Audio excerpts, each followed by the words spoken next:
sort of driving innovation and growth over the next cycle of business. And so I want to bring to the stage with me the sort of smartest people I can think about.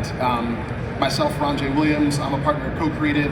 We're a venture studio that specializes in helping corporates figure out the future, right? So investigate, validate, ultimately build, launch, grow new ventures, new businesses. And in my career, I've seen single person kind of operated businesses. I've been in the strategy role at a 200,000 person bank. And in every situation, there's always this pull to, if we can serve the little guy, the little person, there's an immense opportunity in sort of bringing the capabilities to that part of the world and the market. And so I wanted to get the smartest folks I know to come in. We've got Gene Smart from Penelope, which is a retirement planning platform, venture-backed, that has changed the game on 401k. Gene's grown up in banks and so brings both this really interesting institutional perspective and has pointed it right at this segment that we're talking about. We've got Brian Luciani, who, among other things, was the head of Rise Barkley, is now the managing partner at Stadium Ventures, which is a part of SMB Advisory, where they have, over the course of 15 years, helped to launch 550 brands in the franchise space. So again, kind of bringing this interesting kind of intersection of fintech, big business, and really investing now, writing checks into deals that traditional VC and P might not even really pay attention to or notice in franchise. So just to jump right in, Gene, I'll kick it to you first. Why is this conversation relevant now, and why for this audience? Small businesses aren't just the fabric of everything we do. It's been growing in leaps and bounds. During COVID alone, just that period, 700,000 new businesses started. In 2020, about 4 million new businesses registered. 2 years later, another 5.5 million. So if you think about the landscape of those we can serve at scale in mass, it's all of us. And it's what middle America is doing. If I think about the middle class writ large, folks who are making 50 to 150,000, it is what drives everything that we do. So it is just extrapolated to a completely different level post-COVID. That's right. Yeah, thanks, Ron. I would just add that I think looking at the total economic impact of some of these different categories, you say SMB and it means just one big thing to people, and really it's so many hyper-focus areas that from an investment perspective are really interesting and valuable. Create the M, the medium business, out of the small before it becomes large, and obviously all those banking relationships are incredibly important to not only the wider economy, but to those founders, to those employees, and to a net stream in communities that's very, very differentiated from other markets as those businesses grow and scale. I think that's right. I think sometimes, and we've had lots of these conversations in parallel together now, there's this idea, I think, of how does money get back into communities? And when small businesses succeed, they're typically hiring people from within that couple miles around that business. And so as we think about what then happens, if you're serving small businesses, does it then create your next generation of retail customers? When we think about wealth services, is it only for the folks who are wealthy today, this sort of big whale strategy? Or do you help to make a whole segment, a whole category of folks sort of put them on the path? So my question there is, why hasn't this maybe been the center of large institutions and sort of other kind of folks' business strategies today? Like, what's that look like? I was just thinking about the fragmentation of the different solutions and the types of businesses. So I spoke at a US Chamber of Commerce event in DC a couple of weeks ago, and it was around securing retirement for the middle class. So there was an innovation, a fintech sort of group, and we're all focused on businesses and retirement, but you had one fintech company focused on student loans and employers, another one focused on emergency savings. I was focused on retirement. Those are 3 different apps, 3 different platforms, multiple solutions. And that idea around it sticking, and I heard just a little while ago, how many of you would like to have one app where you're investing, checking, banking? We all do. It's sort of the proliferation of apps and opportunities and choices is just too big for the brain to absorb. So if you're a small business owner, you don't have a chief marketing officer, you don't have a chief finance officer, you don't have a head of HR, you are the chief janitor officer. If you see a piece of trash, you're picking it up. So to make all of those additional decisions are challenging. So if the opportunity, there's so many logos, so many companies. If there's a way to unify platforms and solutions in a way that's bucketed to employer benefits, payments, controls, and grouped a little bit more holistically, I think there's huge upside for financial institutions. Yeah, I would add that I think part of why it's really hard is that people look at this bucket and go, it's not commercial enough. There's no way to make enough scale happen in some of these smaller businesses with 3 employees, 5 employees, where when you do work in a larger institution, not only might you have your health benefits, which are effectively a subsidy, you might have a retirement plan, which is effectively a subsidy, you might have an FSA or an HSA or some other benefits from your employment. If you work in a true small business, you might have a salary, you might have a very good salary, but that might be all that you have. And you have to go and find some of these other gaps. And so you're almost asked to do your own heart surgery, right? And you're given the scalpel. And so when I think about what makes this unique in this moment, what makes it so challenging, is that you need a unique opportunity to commercialize a lot of these outcomes. And I think we're really starting to see the proliferation of that from the technology providers that are out there today. So maybe if we swing for a second to now, what makes it hard for a bank, right, or fintech to underwrite, let's say? I mean, by some calculations, there's $1 trillion of credit gap, like just money that would be really useful to small business that's not currently being underwritten. Why is it not easier? Why is it, like, given what you've seen in the place you work, given what you've seen, like, why don't more people do this? Why don't we underwrite? Why don't we provide liquidity, cash management services? Why aren't we doing that now at greater scale? Change is hard and slow. So at large banks, there's legacy infrastructure, legacy technology, tried and true ways of scoring, of calibrating risk, of segmenting that we have just grown up assuming is the right way. I met last night a founder building credit cards and business accounts for the creator economy. They're not W-2 employees, they're 1099s. And if you are starting the creator economies, they're making on average 100K to $1 million. They're huge. They've got over 100,000 employees. But traditional banks, will they give them a mortgage? Will they give them a bank? If you don't have that right FICO score, does that work? So I think they're doing some really interesting things on evaluating and assessing by number of followers, number of views, number of engagement.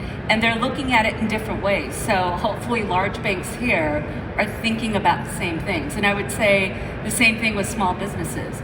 It's very difficult to evaluate sort of the value of it other than just receipts, possibly. But are they doing something that could be the medium-sized business, and what are different ways to measure that risk and opportunity? Yeah.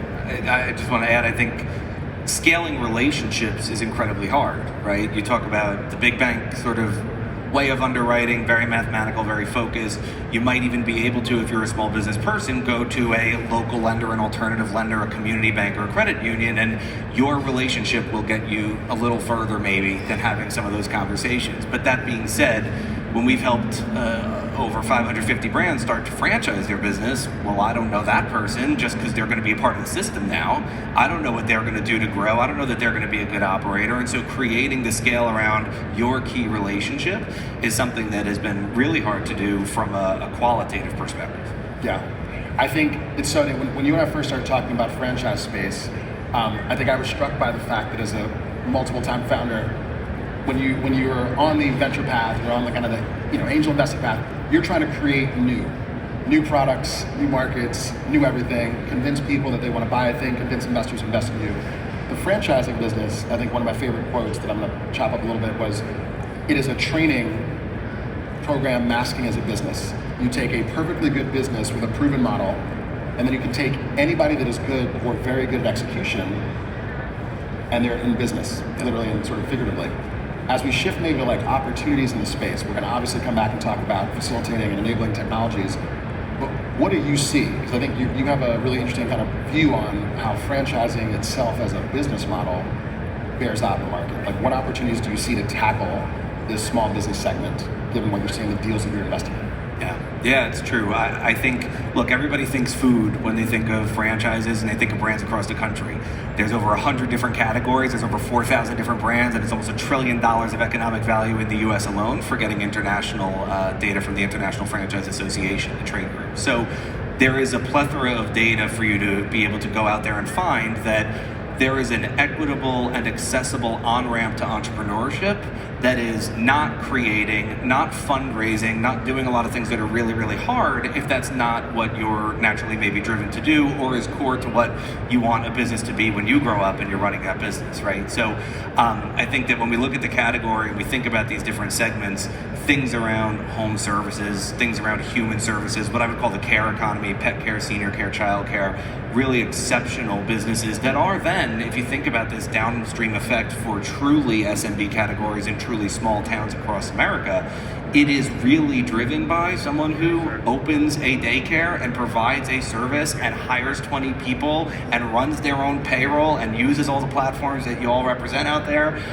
to do a lot of different things around hiring management, retention, training, ongoing support within a certain brand standard. So I think there's a real synergy and also post-COVID, to your point, a real awakening of the fact that I could do this myself, but I don't want to do it by myself. And so really finding those on-ramps for folks is something that we're spending a lot of time on. The one thing I would add about, you were talking about being in local economies and the relationship, it is something, but one of the things that we've seen with Penelope is you think, oh, I'm setting up a 401k plan. I have to talk to a financial advisor.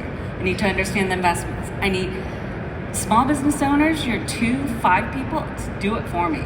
I don't want to talk to you. It's tell me what to do and communicate to me in the right way, make it easy and cost effective. I don't need to understand every bit of it. So we have connected the dots around presetting some of the plan design, automating investments, automating 5500s, the entire part to make it easy for them. And it's so the cost of servicing them through technology and through sort of new mindsets of these smaller businesses, you don't need to spend hours and hours. It can be very efficient. Digital high touch, different service model. So that in particular makes me want to, anybody here see Hamilton? Have you ever seen Hamilton? Anybody? Show of hands. Didn't think we'd be thinking about Broadway. We're going to run it back in reverse and kind of tell the other perspective. I want to push on why are the predominant models today, if you think wealth services and you're running a P&L in that business, you want to put your people up against the highest yielding leads. They're going to chase down clients for months or years. How do the economics potentially work here? Like really, can we dig in for a second on how can we close lots of small businesses if I'm a bank, if I'm a financial services focused technology company? How do I make this work? Because I think that's got to be a question. Am I the only one that has that question, or you guys also have that question? How do you sort of translate this, right? So how do we? Let's dig in there, just to be contrarian. What do you guys think about? I love the PEO model. I think that organization where you're getting insurance, health benefits, retirement benefits, payroll, payments.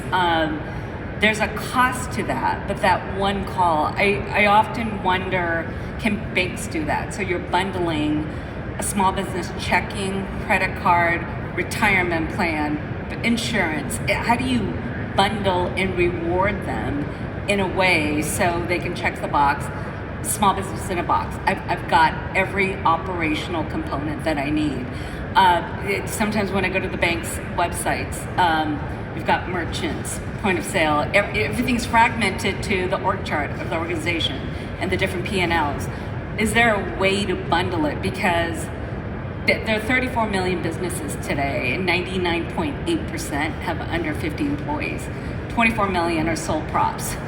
They will not have the capacity and time to have multiple conversations. So there's a way that we should be packaging and bundling as a services and platform provider to create those economies of scale, make it simpler. Yeah, I like that a lot. I think I think sometimes if I take that, play it back, there's a notion of a high-touch services model or fully self-serve. And I think the opportunity here is to pick the places where you can give a little bit of software or help to help a person get part way up the road, right? They don't have time to do anything. So whether it's responding to RFPs, right, or understanding based on where I have debt in my business, is my weighted average cost of capital right? They don't have a treasury management team. They don't have somebody who's just thinking about that. We can fix that with a little bit of algorithms and some math, right? We can sort of give them that starting place. In the deals that you're looking at, how are you evaluating those versus maybe more traditional venture-backed deals that you've looked at in the past? Yeah, I would say it still comes down to founder and team, right? Like no matter what, this business is going to be built on people. Every business is a people business. And so being able to understand that the people are the right people and will get you to where you want to go is always the most important thing. What I think is so funny when I think back on my time at banks in particular, where we would do the calls with some of the card providers to talk to, anonymized sources about what their experience has been and get feedback and work through this and kind of do some ideation sessions on what we might do to innovate and create something much better. People want ease of use, they want one thing, but they don't want you to know too much about them or to know too much about everything.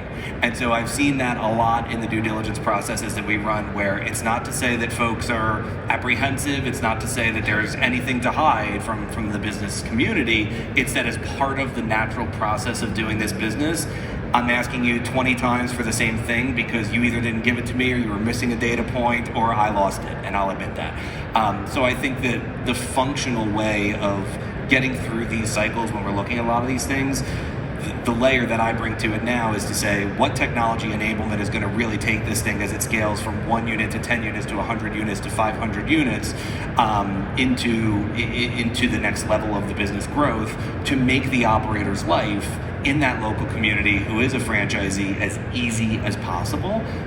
Those are the businesses where we're spending a lot of time. I want to open up a little bit, like from an enablement perspective, what will make this all easier, better for banks, better for the entire ecosystem around small business? Like where else do investments need to be made, or is legislation, like what needs to change to make this possible? I've been avoiding using AI in some ways in my pitch decks or through our company. I didn't want to just be the follower, but you can't deny it. All those C's that I said we don't have, the chief marketing officer, the chief financial officer, there's an assistant that we can get that does core tax forms or supply chain or your bookkeeping. We can't avoid not using some of those components. So I am really looking forward to the tools that will become more mainstream. I think all small business owners are using AI now, ChatGPT, to ask the questions, and you're getting the information, but how do we incorporate it into our workflows to take hours off of our time? I'm contemplating that, and I'm thinking through that. And for our retirement platforms, there's so much around regulations and ERISA and around investments. How can we embed it to make it simpler for advisors, intermediaries, and the business owners to make the decision so most of the work is done? Because this entire business is on sort of legacy, ancient, end-of-life technology and systems and rules. There's got to be a way to make it better and cleaner. So there is a component of that. It's just what we're all doing. I mean, we all use it every day.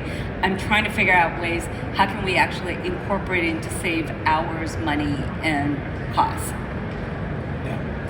Yeah, I think enablement is the question of scale, right? And in reality, the way that that's going to happen is by not only more tools being available and actually finding ways for them to work, but really to make them commercial. I mean, it's not, you can't put out a small business funding program or wrap something with an SBA stamp on it and say that that's helping a small business get started or grow.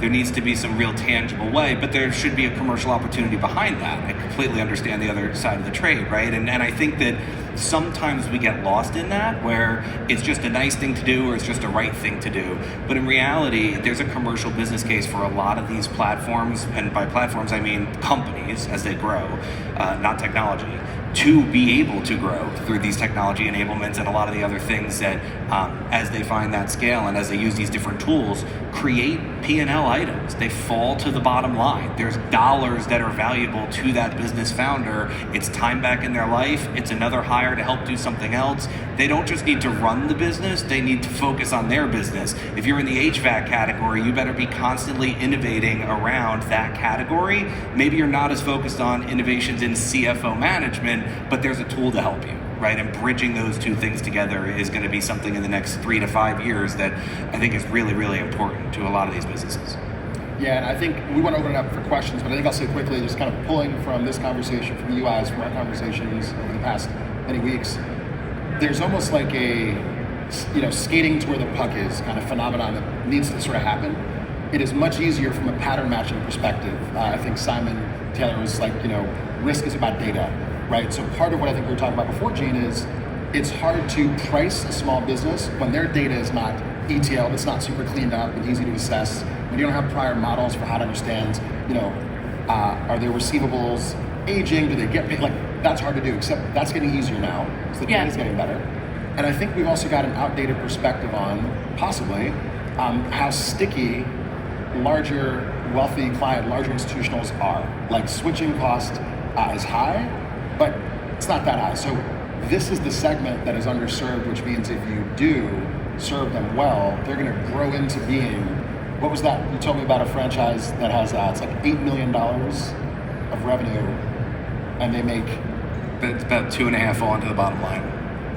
Right, and it's like somebody should have spotted that, but in a traditional wealth model, you'd sort of never, you never look for those kinds of folks. There's no easy place to sort of do that. So I think there's a real interesting opportunity here in part to just reconceive of how the market, how folks in this building are thinking of from an investing perspective of time, resource, actual capital. How do you discover, enable, support this market? Because guess what? When that two-person company, that person with 2 employees becomes a 3-person, they're investing those dollars back there, and those employees potentially also get captured by that financial platform, right? Like, that's the real opportunity. I think there are mics around. You guys have any questions that you want to throw our way before we wrap up?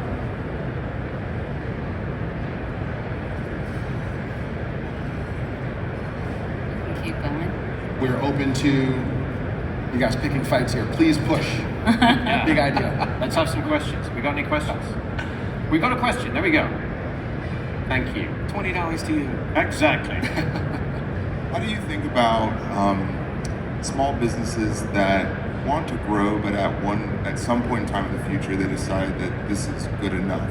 So when you think about the typical kind of venture model, it's growth until you can't grow anymore, and hopefully that's billions and billions of dollars market cap, right? But for a lot of the founders that I'm sure you deal with, there's almost like a lifestyle component to it as well. You kind of mentioned that idea of, okay, I want to grow this business so that I make a decent amount of money, but I'm not going to grow it to the point where I don't see my family or something like that. And so it kind of, I'm curious as to how that translates when you're selling into that market, because I would have to imagine there's an impediment to pushing your pricing, right?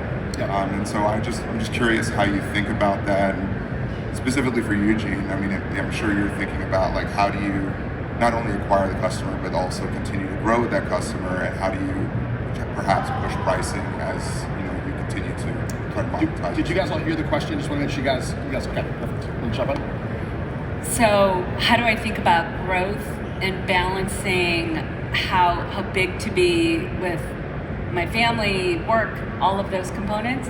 Just, is that? Yeah. Sorry, I don't think anybody can hear. I think you're asking, correct me if I'm wrong. Yeah. For businesses that aren't on a traditional kind of venture-backed trajectory of $1 billion or bust, Yeah. to get to a point like an $8 million, how do we think about supporting those kinds of Yeah. things? I don't know if my investors are here or not, but I had breakfast with one of them this morning. I've been in financial services for 2 decades, and just being venture-backed, it was like VC schmeecy. Like, it's a completely different animal, and it was so surprising. I don't think it's for everyone. I think there are a lot of different ways to get funding. You can fund it yourself, go through small business loans. There's a different level of relationship around the venture back. And you're right, that scale or the acceleration to be a unicorn. I feel like the last couple of years, reality sort of set in with venture-backed founders and maybe investors alike around a more measured or like thoughtful growth pattern. So will we IPO? Will we go through that process? Will we have a strategic exit? Those are all things that I think about pretty regularly about having the measured growth. I mean, we've gone from going direct to small businesses to licensing and white labeling with enterprise significantly faster. It's a longer sales cycle, but the growth trajectory is higher. I think a lot of folks have gone into that space. So we put, I think we punch way above our weight for a very small group, a couple dozen folks, and we continue on that path. But do I see in 10 years IPO? I think we're gonna have some interesting strategic opportunities. And then the one thing about family, I just want to jump in really quickly. One thing I think was a small take on what you're asking, I think also is, in the market for these businesses, what happens? Like, that's a moment of succession. And again, big businesses get M&A advisors. Big businesses get a lot of support. Yes. So correct me if I'm wrong, you're also sort of asking about like how in those moments do you sort of support those businesses? That is exactly the type of category of services that's sort of lacking, right? How do you let the data do the dating? And like, I'm looking to sell, my daughters don't want my business. Can that signal be out there being sort of, trolled pseudonymously by somebody else who is also looking for a business like mine, as a for instance? I think there have to be some innovations in how do we support small business owners in having outcomes that don't require either turn it into a venture-backable business or just shut it down. I think in part that's part of the gap that I think exists in services. So absolutely. I was just going to mention the family thing because it's hard. It is intense. It's a huge stressor on your family for sure. And they're so pivotal. It's so important. I wouldn't be able to do this without my husband at all. But I do. It does put a strain. So I would recontemplate all of that on the next round.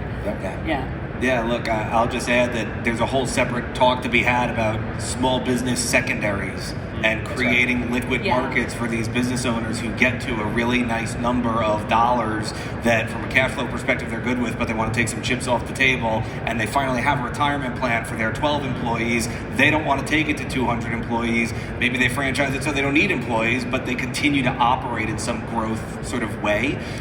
There's a really, really burgeoning, very early market around a lot of that for small business trades, and I think that the banks and alternative lenders who understand how to price that and are able to quantify the trust factor with those founders, with those teams, with the longevity of that business or that category of business, there's going to be a really strong opportunity there because exposure to secondary assets or less liquid assets, frankly, whatever stage, is something that this category also does not have a lot of exposure to today.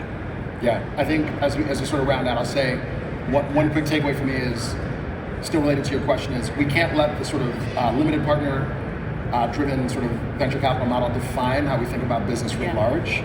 And there's so much that is yet to be done to provide some of the same types of capabilities, supports, markets that big businesses enjoy for this 33 million large segment employing 66 million people. 63% of all jobs over the past decade have come from small business. How do we turn that into more? Because those businesses reinvest. They are small, but they are big. So thank you. That I think is our time. Thank you very much. Thank you. Around. Thank you. Thank you so much. That was a fabulous panel. Don't worry, we are finished here, and you still have time to hightail it over to the exchange stage through those lovely pink doors to see Gary Gensler, chair of the SEC, do his fireside chat.